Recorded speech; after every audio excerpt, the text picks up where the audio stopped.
Look at this, eh? Danny? One of the best examples of Herod's Romanization of the land, introducing a theater in this case. Absolutely incredible. I am astounded at how well preserved this 2,000-year-old Roman theater is. Yes, it's in such good condition that they actually use it today as well. Yeah, still, I have actually been, Danny, to shows here, musical concerts right here in this theater. Rock operas, concerts, Israeli performers, international performers, you name it. This is such a magical place to see a performer with the Mediterranean there in the back. It's right really a great place. Yeah, the backdrop really, I think, makes it, in a sense, you're looking out not only at the stage, the performer, but the Mediterranean. Now, Danny, we are sitting inside an incredibly well-preserved Roman theater, but what is the difference between a theater and an amphitheater? Yes, a lot of people mistakenly think that this is an amphitheater. A lot of Israelis call it amphitheatron. Amphi means a double, like an amphibian, okay? This is not an amphibian performance. It's a place for a theatrum, a place where you watch and see a play in front of you.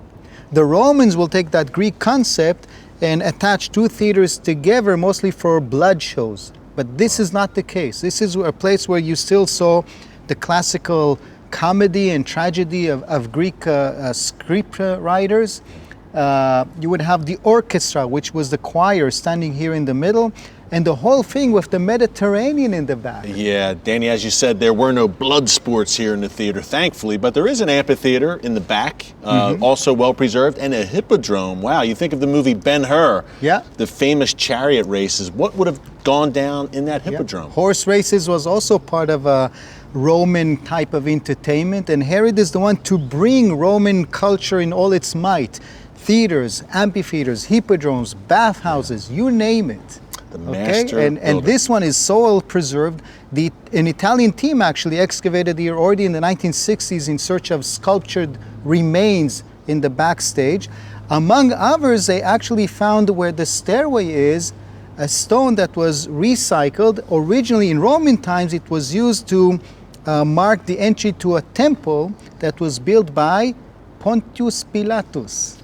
Pontius Pilate. Yes, the governor that tried Jesus, that sentenced him to death, was mentioned on an inscription found here. And actually, in this theater. Yes, there were dozens of inscriptions found all over Caesarea, some of them highly related to the New Testament. Now, that Pontius Pilate inscription you mentioned, on a previous episode of The Watchman Show, you took us to the Israel Museum where the actual inscription is kept. Yes, that's where it's shown to the public. Here at the site, one can see a replica of it, and it's all an amazing testimony for the life here also in the time of the Gospels, in the time of the book of Acts. Yeah, so wow, another profound New Testament link here in Caesarea. We talked about the Apostle Paul, Danny, now Pontius Pilate. Yes. Now we're going to see possibly the most fascinating New Testament link to Caesarea. The Apostle Peter, very, very strong link and a presence here that had a profound impact on Christianity. Yes, for me, Caesarea, from a Christian point of view, is mostly important because of the event of Peter and Cornelius, the Roman officer, the first non-Jew to be baptized and accepted to the Christian faith. And without that, Danny, I would not be sitting here right now as a Gentile Christian. Yes, very possible. Yeah. So let's go take a look.